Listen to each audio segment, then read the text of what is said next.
Bienvenue aux Pays-Bas pour le départ de la Vuelta 22, un départ d'Utrecht qui avait accueilli le départ du Tour de France en 2015. 3 jours dans le nord de l'Europe, dans un pays qui aime le vélo par-dessus tout avant de repartir en début de semaine prochaine vers le Pays Basque. 3 jours entre Utrecht et Breda pour se mettre en jambe avec un 4e départ hors d'Espagne pour la Vuelta, ferveur populaire pour le public orange, ravi de voir débarquer un grand tour sur ses terres et à l'applaudimètre, lors de la présentation des équipes, quelques favoris avaient la cote. On pense à Quick-Step Alpha Vinyl qui aligne le champion du monde Julien Alaphilippe qui portera une dernière fois le maillot arc-en-ciel cette saison sur cette Vuelta. Of course I'm super happy to be here in Netherlands for the start of la Vuelta and we will do our best to try to win the stage. Mais l'équipe belge comptera plutôt sur Remco Evenepoel pour aller jouer le classement général, lui qui dispute ici son 2e grand tour seulement. Même loin de ses terres espagnoles, le vétéran Alejandro Valverde a eu droit à un bel accueil du public pour sa 16e et dernière apparition sur la Vuelta à 42 ans. Hombre, es especial, es mi última vuelta y luego todo el recibimiento de todo el público, del equipo, los homenajes que me están haciendo, la verdad que lo estoy disfrutando. Côté Ineos Grenadier, l'équipe est articulée autour de 2 hommes forts, Pavel Sivakov et surtout Richard Carapaz, 2e de la Vuelta en 2020, qui dispute ici sa dernière grande course avec l'équipe britannique. Bueno, no, yo creo que dentro de unos de mis objetivos es estar venir aquí en la Vuelta, estamos aquí, venimos bien preparados. La verdad que vengo muy motivado, ¿no? Sé que las grandes vueltas siempre se me han dado muy bien y bueno, ¿no? Tenemos una gran oportunidad y creo que la vamos a aprovechar al máximo.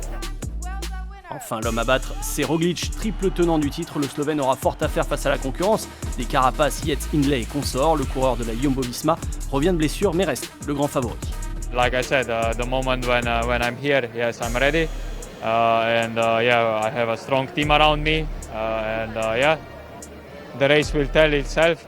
Avant de penser à Barcelone, grand départ de l'année prochaine, le passage de témoin entre Utrecht et la capitale catalane a déjà eu lieu. On se projette d'abord sur la première étape, 23 km aujourd'hui, sur ce contre-la-montre par équipe sans grande difficulté. Le premier contre-la-montre par équipe depuis 3 ans sur un grand tour et la victoire à Torrevieja de l'équipe d'Astana. Et ici, à Utrecht, il s'agit donc bel et bien d'aller chercher le premier maillot rouge de cette édition 2022.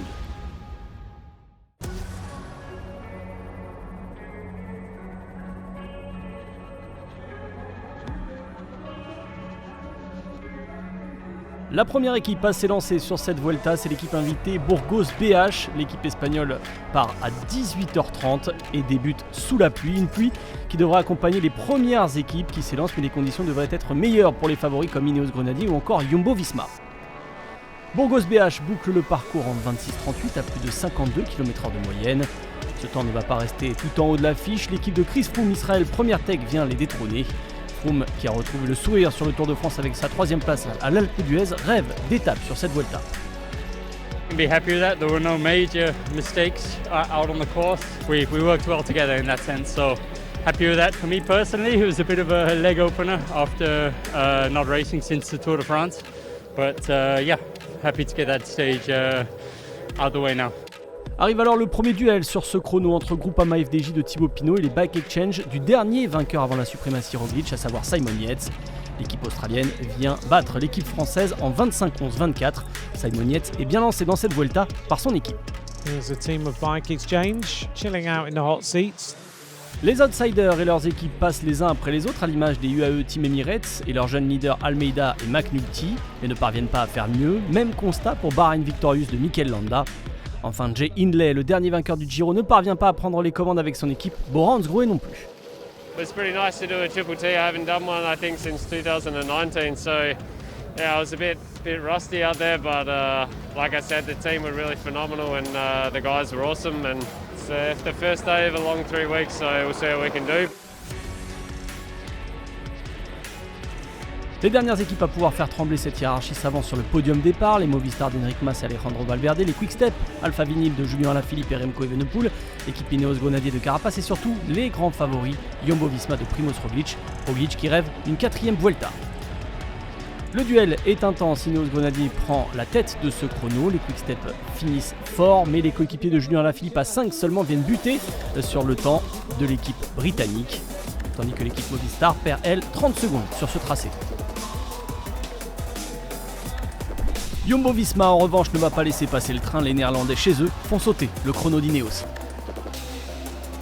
L'équipe Jumbo-Visma est à l'approche de la ligne d'arrivée avec de l'avance pour le moment sur le meilleur temps, celui des Ineos Grenadiers. Ce sont les grands favoris chez eux, les Néerlandais qui peuvent aller chercher le maillot rouge. Et c'est Robert Racing qui emmène l'équipe Jumbo-Visma. Ils sont tous présents pour la ligne d'arrivée. Ce passage est le maillot rouge de leader pour Robert Racing. Victoire pour les Jumbo-Visma emmenés par Primož Roglič et Juan Dennis. Mais c'est Racing qui est en rouge.